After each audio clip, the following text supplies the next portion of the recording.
저는 사랑에 대한 말씀을 우리 3월 특별 새벽 집회에 전하고 지난 주일 말씀도 전했는데 오늘 다시 한번 사랑의 이야기를 하고자 합니다. 버티게 하는 힘, 사랑이라는 제목으로 말씀을 전하겠습니다. 여러분 한 번쯤은 다 들어보셨을 텐데 공리주의라는 개념이 있습니다. 제레미 벤담이라고 하는 영국의 철학자죠. 이분이 소개한 이 공리주의의 정의는 도덕은, 그리고 때로는 정의는 최대 다수의 최대 행복을 목적으로 한다입니다. 그러니까 우리가 갖고 있는 이 사회 시스템이 이것에 바로 토대를 두고 있는 경우가 많습니다. 근데 시민사회 윤리적 기준이 되었고요, 그리고 자본주의 질서 구축뿐만 아니라 사실 민주주의에도 굉장히 지대한 영향을 끼친 것이 공리주의입니다. 그래서 어떻게 보면은 이 세상을 살아가는데 가장 기본적으로 우리가 직관적으로 경험하는 것이 이 공리주의의 그런 원칙들이 아닌가라는 생각을 갖습니다. 저도 대학교 1학년 때 썸머스쿨 때 그 더운 여름의 학교에서 철학 인문을 들으면서 공리주의를 가장 먼저 배웠던 기억이 있습니다. 그만큼 중요하고 기본이 된다는 거죠. 근데 이 공리주의가 사실 우리의 실제 삶으로 들어오면 그러나 쉬운 결정이 되지 않는 것을 우리가 많이 경험하게 됩니다. 정의라는 것이, 도덕이라는 것이 이렇게 칼로 완벽하게 그을 수 있는, 이렇게 선을 낼 수 있는 것이 아닐 때가 많다는 거죠. 우리에게도 잘 알려진 하버드 대학교의 교수입니다. 마이클 샌델 교수가 정의는 무엇인가?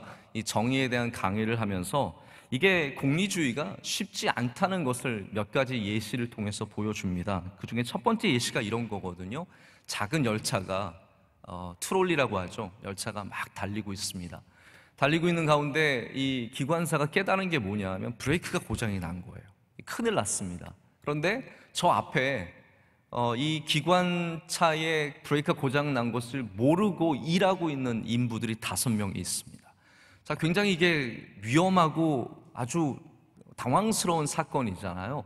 그때 기관사가 갖고 있는 하나의 선택지가 있어요. 바로 선로가 바뀌는 곳이 있는데 그 선로가 바뀌는 곳으로 가게 되면 5사람이 아니라 1사람이 일을 하고 있습니다. 자, 그러면 여러분이라면 몇 사람을 희생시키시면서 결정을 내리시겠습니까? 이게 공리주의의 시각에서 접근하면은 최대 다수의 최대 행복이기 때문에 5명을 살리는 게 맞다라는 거죠. 그러나 1명이 죽는 게 그러면 과연 그것은 맞는 것입니까? 그것은 옳은 일일까요? 그것이 정의일까요? 이렇게 물어보면서, 원래 교수들은 이렇게 사람 헷갈리게 하는 거 좋아합니다. 그래서 우리를 굉장히 헷갈리게 합니다. 어렵죠. 이 결정을 누가 쉽게 내릴 수가 없습니다. 이 도덕적인 이 윤리, 이 공리주의를 설명하면서 마이클 샌델 교수가 이것을 도덕적 직관이라고 합니다. 인투이션이죠. 우리가 갖고 있는 직관이에요. 그런데 성경은 도덕적 직관을 다르게 보여줍니다. 우리가 갖고 있는 많은 사람들이 좋아하면 됐고 많은 사람들이 이득을 보면 되는 그러한 직관이 아니라 성경의 도덕적 직관은 사랑에 기초하고 있습니다.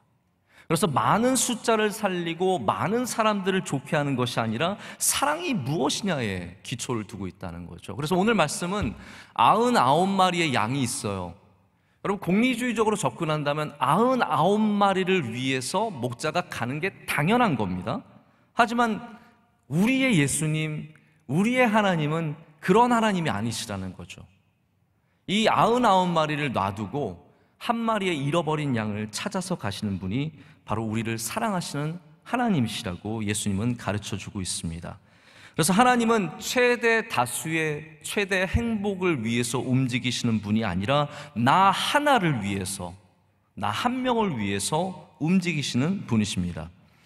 제가 책 토론 프로그램을 보니까 이 공리주의를 이야기하면서 공리주의만 강요하는 사회는 소시오패스가 많아질 수밖에 없다고 합니다. 예를 들어서 5명이 아니라 1명을 선택하는 것이 너무 당연해지면, 여기에 아무런 죄책감이나 슬픔이나 아픔이나 공감이 형성되지 않으면 그냥 5명 대신 1명 주는 게 당연한 거 아니야가 되면은 그게 소시오패스로 가는 길이 된다는 거죠. 기계적인 선택을 할 수 없다라는 겁니다.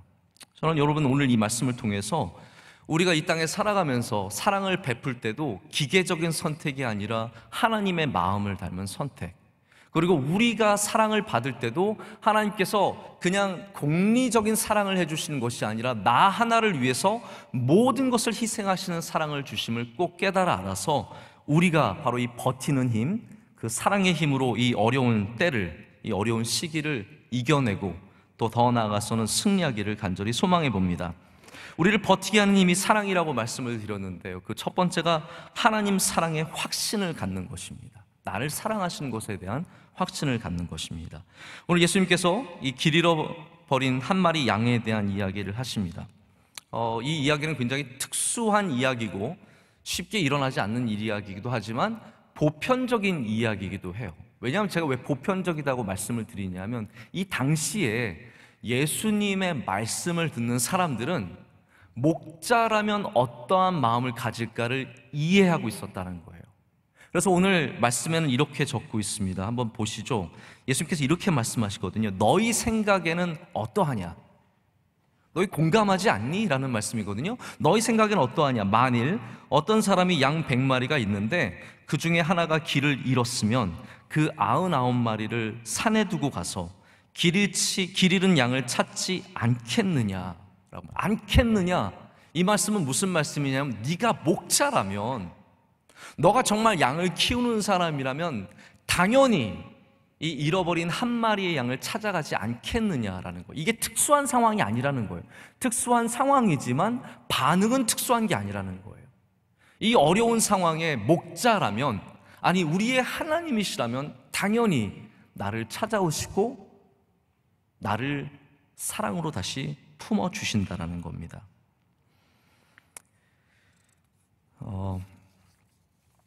제가 당연하다고 말씀을 드린 이유가 있습니다. 왜냐하면 이 시대가 당연한 것들이 점점 없어지고 있기 때문입니다.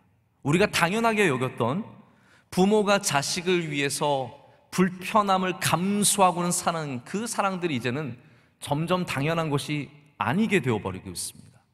모든 것들이 공리주의적인 사랑이에요. 나의 최대의 행복을 위해서 어떠한 것도 버릴 수 있는, 내가 행복한 일이라면 불편한 것들은 다 버릴 수 있는 공리주의적인 사회로 더 깊이 들어가고 있는 것을 보게 됩니다. 그래서 사람들이 이 당연한 사랑을 하지 않습니다.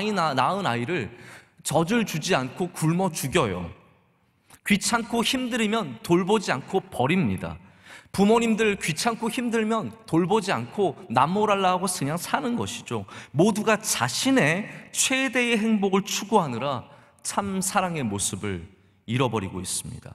이 사회는 맞아요, 공리주의적인 사회예요. 그러나 우리는 이 공리주의로 돌아가는, 유틸리티로 돌아가는, 효용성으로 돌아가는 사회에서 더욱더 하나님의 사랑을 찾아야 하고 그 사랑이 사람을 살려낸다는 것을 분명히 기억해야 할 줄로 믿습니다.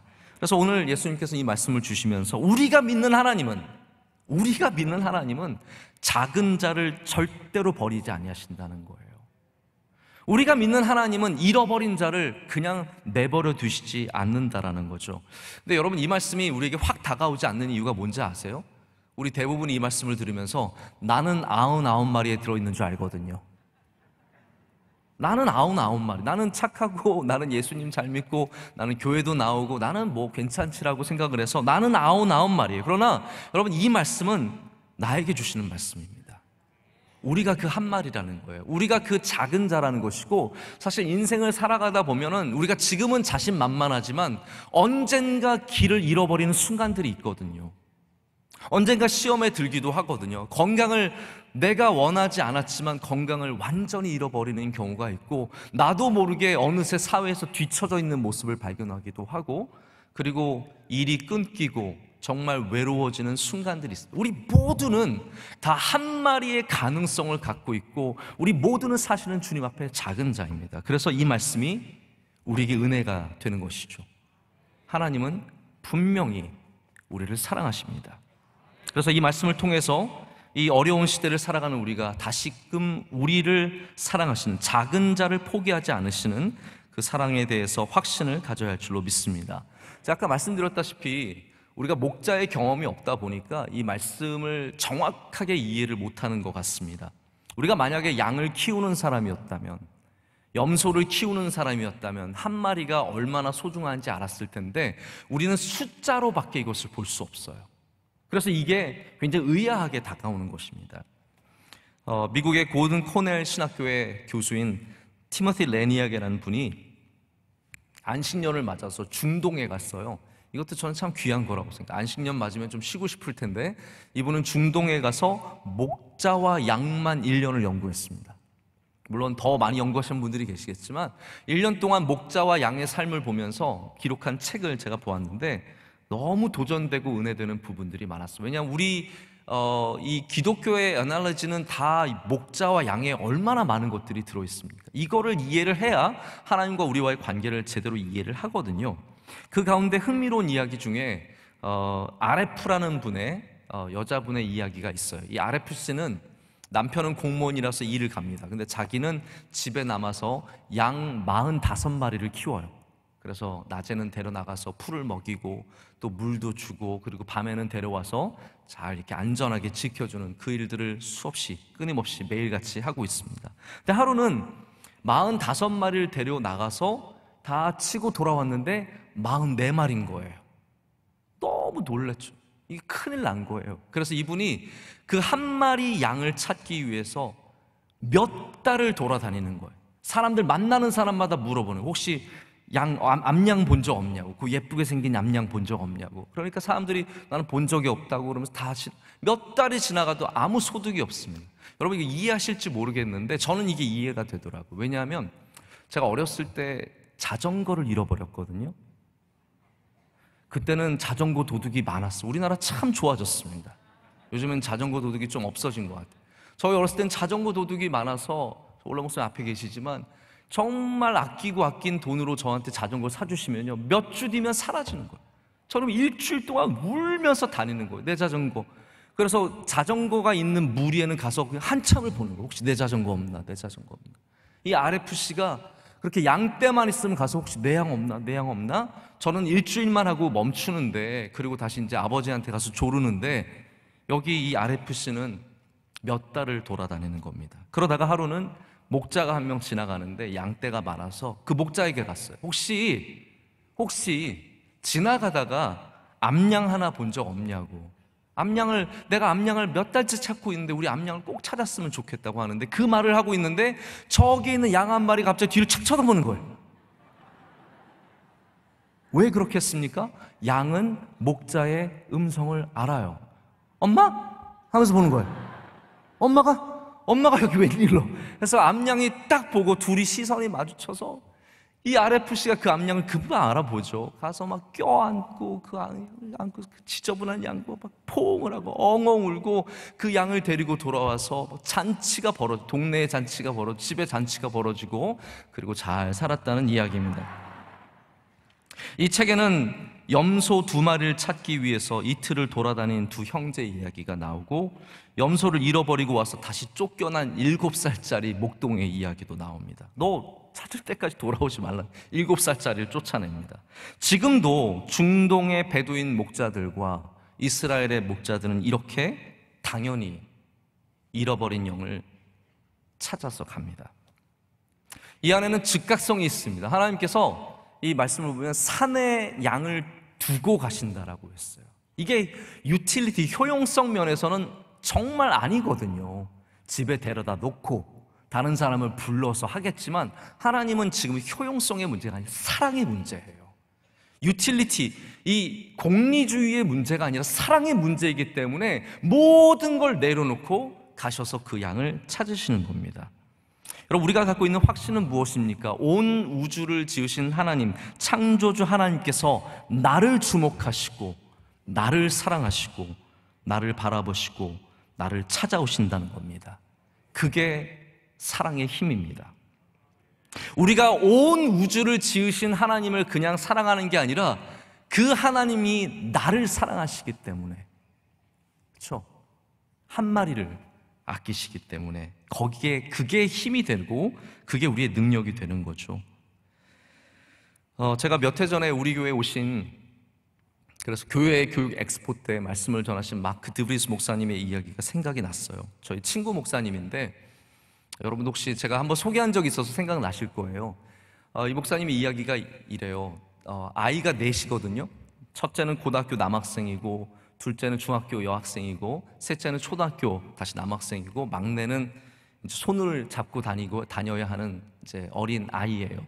이렇게 넷을 데리고 온 가족이 디즈니랜드에 간 거예요. 얼마나 즐겁겠습니까? 막 흥분해서 들어가서 막 돌아다니길 원하는데, 이 아들이 부모님과 같이 다니고 싶지 않죠. 그래서 막 뛰쳐나가니까, 그러면 좋다, 우리 다 헤어져서 놀다가 저녁 7시에 여기 분수대 앞에서 모이자, 약속을 하고 갔어요. 그래서 7시가 됐습니다. 다 모였습니다. 다 모였는데 아니나 다를까 누가 안 왔겠어요? 첫째가 안 왔어요. 남자 고등학생이 중간에 가다가 어떤 여학생을 봤는지, 아니면 놀이기구에 아직도 서 있는지 안 왔어요. 10분을 기다렸는데도 안 와요. 20분을 기다렸는데도 안 와요. 아빠가 속이 상하고 애가 탑니다. 기다리다가 30분이 지나자 아빠가 외칩니다. 안 되겠다. 우리 4명 중에 3명이 왔으니까 가자. 4명 중에 3명이나 왔으면 많이 왔으니까 가자. 그래서 가자는 거예요. 사모님은 어이가 없죠. 4명 중에 3명이 왔다고 이게 갈 문제입니까? 여러분, 이분이 이야기를 하면서 우리 교회 학교의 문제를 지적을 해요. 요즘에 교회 학교가 10명 중에 5명 됐다, 괜찮아, 이 정도면 많이 왔어. 저희 교회도 등록교인이 있고 출석교인이 있는데, 뭐 등록한 사람 중에 이만큼 왔으면 됐지, 이런 문제로 접근을 한다는 거. 생명의 문제가 아니라 숫자의 문제로 접근을 한다라는 거예요. 여러분, 사랑은 공리주의가 아니에요. 4명 중에 3명 오면 된 게 아니에요. 오늘 저녁에 우리 집에 5명이 있는데 4명이 밥 먹으면 많이 먹었으니까 됐다가 아니라는 거죠. 3명이 있는데 2명이 잘 잤으면 됐다가 아니라, 사랑은 공리가 아니라 바로 이렇게 한 명 한 명이 귀한 것입니다. 그렇기 때문에 4명 중에 3명이 왔다고 되는 문제는 아니라는 거죠. 하나님은 우리를 절대로 숫자로 취급하지 않으십니다. 한 명을 귀하게 여기십니다. 그것이 바로 우리가 버틸 수 있는 힘이 되는 것이죠. 자, 두 번째 버티는 힘은요, 나를 사랑하는 한 분이 계시다는 확신입니다. 오늘 우리가 본문에서 발견하는 하나님의 마음은 생명을 향한 사랑이에요. 적은 것도 큰 것을 위해서 내려놓을 수 있는, 작은 것도 많은 것을 위해서 내려놓으실 수 있는 하나님의 마음을 보게 됩니다. 계산하지 않는 사랑이고요, 역설적인 사랑입니다. 하나님은 우리 인류 모두를 사랑하시지만 한 영혼을 그 인류보다 더 사랑하신다는 것이 오늘 성경의 말씀입니다. 우리 인간은 본능적으로 사랑에 목마른 존재예요. 제가 지난주 결론으로서 드린 말씀 중에 하나가 바로 그런 거였습니다. 우리 인간은 사랑에 항상 목마를 수밖에 없다는 거죠. 우리는 창조될 때 이 안에 하나의 공간을 갖고 태어났어요. 이거는 다른 어떤 걸로도 채울 수 없어요. 그래서 쾌락으로 아무리 채워도 나중에는 그것이 나를 채우지 못하는 것을 깨닫게 됩니다. 명예로 아무리 채워도 그게 채워지지 않아요. 사랑으로만 채울 수 있는 공간이 있습니다. 그 공간이 채워져야 우리는 만족함이 있고 감사가 있고 기쁨이 있고 그 안에 참된 생명력이 있을 수 있습니다. 자, 그러면 공리주의적인 입장에서 다시 한번 접근을 할게요. 제가 오늘 끝까지 공리주의 쓸 거예요. 여러분 이해하셔야 됩니다. 자, 공리주의적인 입장에서 한번 접근을 해볼게요. 그러면 더 많은 사람들이 나를 사랑하면 우리는 더 행복해야 되는 거 아니겠습니까? 더 많은 사람들이 나를 좋아해주면 우린 더 행복한 존재가 되어야 하거든요. 그러나 사실은 그렇지 않아요. 우리 가수 중에 요즘에 인기가 있는 BTS가 있습니다. 다이너마이트 부르는 애들 아시죠? 이 친구들은 영상을 올리면요, 수십억 명이 그 영상을 봅니다. 여러분이 유튜브에 영상 올려보세요. 1년이 지나도 5명 봅니다. 아무리 올려봤자 아무도 관심 갖지 않습니다. BTS는 뭐 하나만 올려도 수십억 명이 봅니다. 그러면 얼마나 행복할까요? 연예인 중에 정말 칭찬받고 욕 안 먹는 연예인이 있어요. 유재석 씨. 저 친구입니다. 나이가 같은 친구. 전혀 알지 못하지만 그 친구는 욕도 안 먹어요. 저는 사랑도 받지만 욕도 많이 먹거든요. 얼마나 행복한 사람이에요. 유재석은 정말 행복하겠네요. 얼마나 행복할까요? 배용준 씨 우리 한영고등학교 근처에서 살았어요. 저 친구예요. 전혀 모르는 친구예요. 얼마나 행복할까요? 그 사람들 진짜 행복할 거예요. 그런데 사실 그렇지 않다라는 거예요. 많은 사람들이 사랑할수록 행복한 것이 아니라 진짜 사랑하는 한 사람이 있을 때 행복한 겁니다. 우리 인생은 그렇게 디자인되었습니다. 그래서 많은 사람들의 사랑을 받고 누리다가 그게 조금씩 사라져버리면 세상 없이 불행한 사람이 되는 거예요. 우리가 버티는 이유가 무엇입니까? 많은 사람들이 박수 쳐줘서요? 아닙니다. 나를 사랑하는 한 분이 계시기 때문에 버틸 수 있는 겁니다. 오늘 말씀을 비추어 보자면 나를 찾으러 오시는 하나님 한 분이 계시기 때문에 우리가 이 헤매는 가운데도, 어려운 가운데도, 눈물 나는 가운데도 버틸 수 있는 거죠. 심리학의 방관자 효과라는 게 있습니다. 바이스탠더 이펙트라는 건데요. 1964년에 뉴욕의 퀸즈에서 한 젊은 여성이, 키티 제노비스라고 하는 여성이 강도에게 살해를 당했습니다. 이 사건을 조사한 기자가 2주 뒤에 뉴욕타임즈에 기사를 냈는데 제목이 살인을 목격한 38명은 경찰에 신고하지 않았다예요. 그러니까 38명의, 기자가 조사하기로는 38명의 사람들이 그 사건을 봤어요. 이런 모양 저런 모양으로 다 봤는데 아무도 경찰에 신고하지 않았고 아무도 가서 그 여자를 도와주지 않았다는 거예요. 이 기사 때문에 미국은 정말 발칵 뒤집혀졌고요. 뉴욕은 사람들이 무관심한, 사람들의 고통과 아픔에 무관심한 도시로 낙인이 찍혔습니다.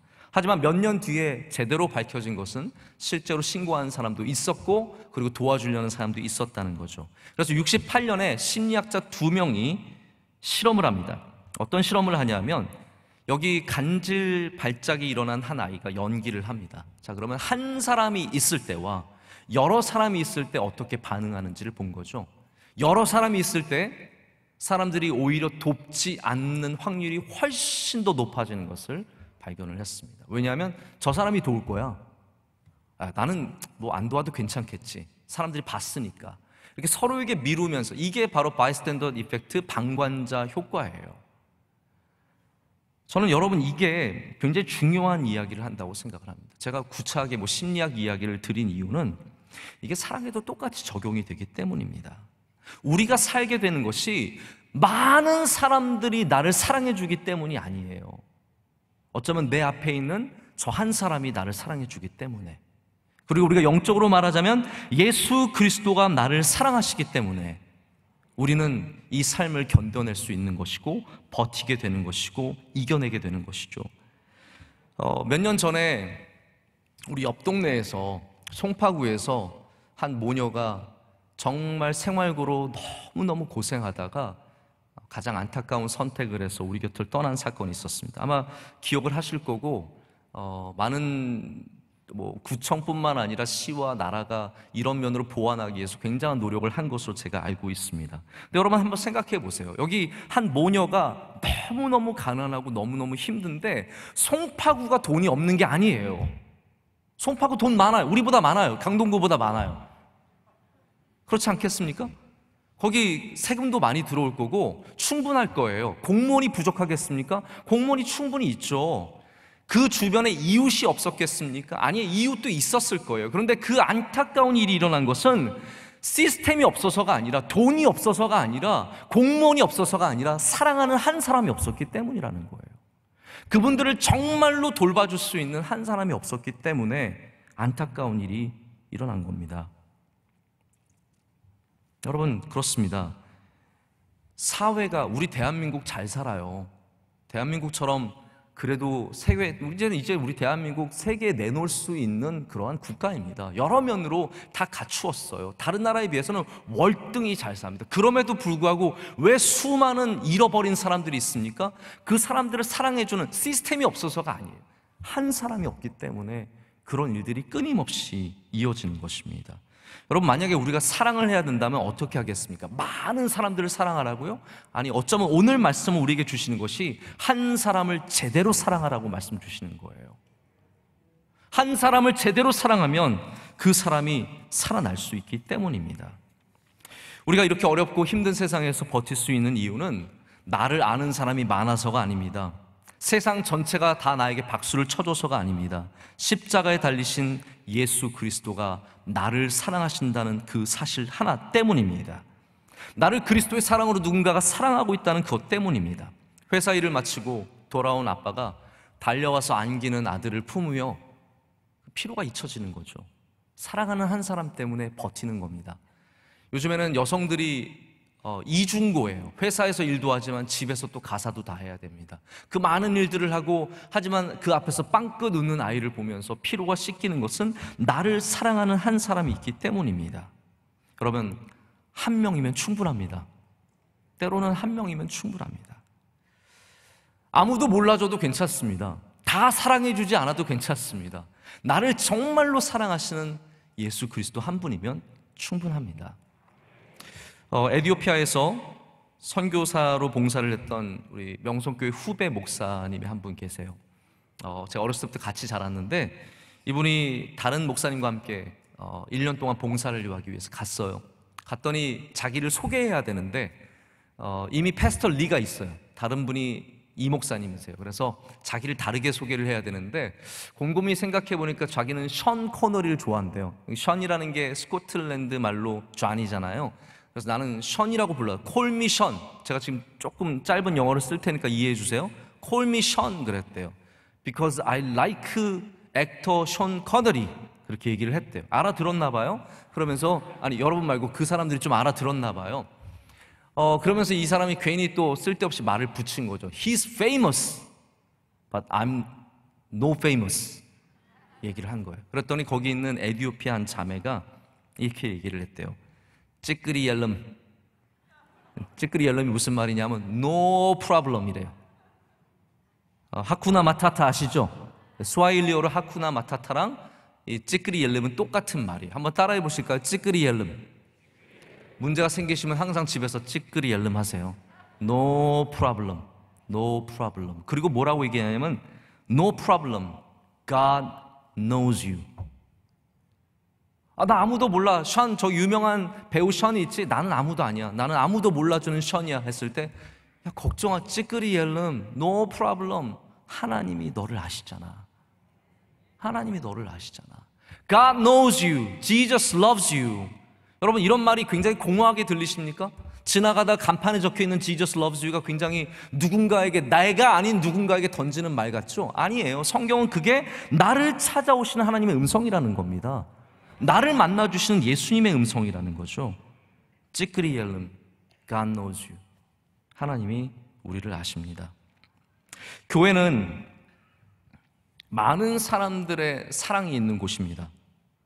하지만 교회의 본질은 참 사랑이신 그리스도의 사랑을 경험하는 곳입니다.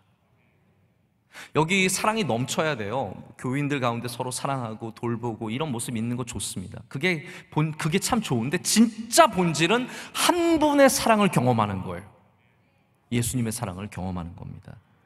십자가에 달렸던 강도가 수십 명이 사랑해서 천국에 이른 게 아니에요. 제가 어저께 저녁에 원로 목사님 전화를 받았는데, 제가 오늘 무슨 설교하는지 모르시잖아요. 저한테 야, 십자가 강도 얘기하라 그러시더라고요. 그래서 막 소름이 끼쳤어요. 십자가 강도 얘기하겠습니다. 이 사람이 마지막 달렸을 때 많은 사람들이 그를 사랑해서 그가 구원받은 것이 아니라 그 옆에 계신 예수님이 그를 사랑했기 때문에 그가 구원을 받은 겁니다. 한 분의 사랑. 잃어버린 영혼을 절대로 포기하지 않는 그 한 분을 만났기 때문에 버텨냈고 살아났습니다. 저는 교회에서 너무 많은 분들이 사랑과 인정에 너무 목마르지 않았으면 좋겠습니다. 여기서 참 사랑을 경험하면 그런 건 별 문제 되지 않습니다. 찌끄리엘름, no problem이에요. 예수님은 생산성과 숫자를 성취하기 위해 세상에 오지 않으셨습니다. 더 많은 사람, 최대 다수의 최대 구원이 목적이 아니셨어요. 물론 그것이 궁극적인 목표가 되겠지만 예수님은 한 명 한 명, 한 영혼 한 영혼을 만나 주셨어요. 그래서 어린아이를 만나셨고, 사마리아 여인을 만나셨고, 수로보니게 여인을 만나셨고, 저 세리 삭개오를 만나셨고, 마태를 만나셨고, 문둥병자를 만나셨으며, 수많은 사람 한 명 한 명을 만나서 그들을, 잃어버린 그들을 구원해 내시는 겁니다. 그럼 반대로 말하자면 우리가 예수님께 드려야 하는 사랑의 모습이 있다면 바로 이렇게 공리적이지 않은, 효용성이 아닌 그냥 전적으로 드리는 사랑이라고 생각을 해봅니다. 그 예가 뭘까요? 예수님께서 사랑에 대한 믿음에 대한 칭찬을 하신 적이 있고 사랑에 대한 칭찬을 하신 적이 있어요. 사랑에 대한 칭찬을 받은 사람이 누구일까요? 마리아입니다. 마리아가 예수님께 300데나리온 되는 향유를 가서 그 옥합을 깨서, 제가 아까 그래서 찬양할 때 그거 나와서 정말 또 소름 끼쳤습니다. 네. 향유 옥합을 깨서 예수님께 부어드리고 머리로 닦거든요. 효용성, 공리주의, 유틸리티로 따지자면 그 300데나리온은 가룟 유다의 말처럼 팔아서 가난한 자를 도와주는 것이 맞습니다. 근데 예수님은 사랑은 그런 게 아니야 라고 말씀하시는 거예요. 사랑은 더 많은 효과를 얻어내기 위한 것이 아니라 더 시간을 아껴 쓰고, 그래서 내가 시간이 별로 없으니까 아들 사랑할 수 없고 만날 수 없고 부모님 만날 수 없고 예수님께 나올 수 없고, 이러한 효용성이 아니라 사랑은 부어주는 거라는 거예요. 다 부어주는 것, 하나도 생산적이지 않은 그 일을 하는 것이, 99마리의 양을 두고 한 마리의 양을 향해서 가는 것이, 그게 바로 우리를 버티게 하는 사랑이고, 예수님께서 그래서 그 마리아를 축복하시는 겁니다. 여러분, 많은 숫자로 사랑을 받는 게 우리 인생의 목적이 아니고요, 참 사랑을 받는 것이 우리 인생의 목적입니다. 한 사람만 나를 사랑해도 버틸 수 있습니다. 그리고 원로 목사님께서 예전에 어렸을 때 너무 힘들고 괴롭고 아무 소망이 없을 때 어머니 사랑 하나로, 나 아무도 인정해주지 않고 사랑해주지 않을 때 어머니 사랑 하나로 버티고 이겨내셨다는 이야기를 제가 들은 적이 있습니다. 여러분, 세상 사람 다 여러분을 사랑하지 않아도 괜찮은 거예요. 그럴 수 있어요. 괜찮은 겁니다. 하나님의 사랑을 경험하시면, 예수님의 사랑을 받으시면 넉넉히 그 안에서 승리하게 될 줄로 믿습니다. 말씀을 맺겠습니다. 제가 어린 시절에 우리 삼익 아파트, 지금은 거대한 레미안 아파트가 서 있는 그곳에서 정말 2년에 한 번씩 전세를 돌아다니면서, 제가 고생하지는 않았지만 이렇게 한 6번 정도 그 안에서 이사를 한 것 같아요. 근데 한 번은 이렇게 복도가 있는 아파트, 그곳에 아파트 앞에 또 놀이터가 있는 아파트에 살았는데요, 친구들과 그 놀이터에서 열심히 놀았습니다. 뭐가 좋다고 모래에서 놀고 철봉 매달리면 그렇게 행복하고, 미끄럼틀만 돌아도 정말 행복한 4시간, 5시간을 거기서 노는 거죠. 이제 해가 기웃기웃 넘어가면은 이제 한 명씩 한 명씩 엄마들이 나와서 이름을 부릅니다. 민우야! 그러면 이 낚싯대에 끌려가는 붕어처럼 사라집니다. 쏙 갑니다. 그리고 나서 동이야! 그러면 또 걔도 이렇게 낚여가는 거예요. 이제 그러면서 한 명씩 한 명씩 떠납니다. 저는 가기가 싫어요. 여기가 좋아요. 친구들도 있고 놀이터가 좋아, 행복해요. 그런데 저희 어머니도 나와서 이제 부르시는 거죠. 하나야, 그러십니다. 하나야, 하나야, 제발 집에 들어와라. 하나야, 밥 먹어라.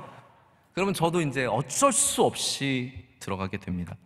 집문을 들고 들어가면 안에서 압력밥솥 소리가 나요. 압력밥솥 많이 익으면 하는 소리 아시죠? 압력밥솥 소리가 나고, 그 다음에 콩나물국 냄새가 확 납니다. 우리 집은 주구장창 콩나물국만 먹었어요. 콩나물국, 된장찌개 냄새. 저희 어머니가 고등어 조림을 정말 잘하세요. 안동 강고등어로 한 고등어 조림, 진짜 맛있는 고등어 조림을 딱 놓으시면 집에서 밥을 먹습니다. 그러면서 이 얼었던 손이 녹으면서 행복합니다. 여러분, 우리 인생에도 해가 기웃기웃 질 때가 있습니다. 친구들이 하나씩 둘씩 붕어처럼 사라지고 없어지고, 나 혼자 홀로 남아서 바깥에 무슨 사랑이 있을까 더 기웃기웃 거려보지만 더 이상 없을 때가 있습니다. 그때 우리가 가야 하는 곳이 아버지의 집입니다. 우리가 거기서 뭐 밥을 많이 먹어서 콩나물국이 특별하게 맛있어서 행복한 게 아니라 거기에는 참 사랑이 있기 때문입니다. 밖에서 아무리 많은 사랑을 받아도 내려놓고 다시 참 사랑으로 와야 합니다. 바깥에 아무리 많은 즐거움이 있어도 내려놓고 다시 참 사랑으로 와야 우리가 거기서 시대를 이겨낼 수 있는, 그 참 사랑이 주는, 내 빈 공간이 가득 채워지는 그러한 힘을 얻게 되고, 여러분 모두가, 우리 모두가 시대를 이겨내는 주님의 귀한 백성들이 될 줄로 믿습니다. 기도하시겠습니다. 하나님 아버지, 감사합니다. 오늘 주님께서 주신 말씀을 꼭 붙잡습니다. 행여 놓칠까 두렵습니다. 하나님 오셔서 우리에게 말씀하여 주시고, 잃어버렸던 사랑을 되찾게 하시고, 지금 혹시 우리 가운데 잃어졌던 사람이 있으면 찾아주시고 만나주시고 사랑해 주셔서 모든 영혼들이 주님의 사랑 안에 새 힘을 얻게 주시옵소서. 예수님의 이름으로 기도드립니다. 아멘.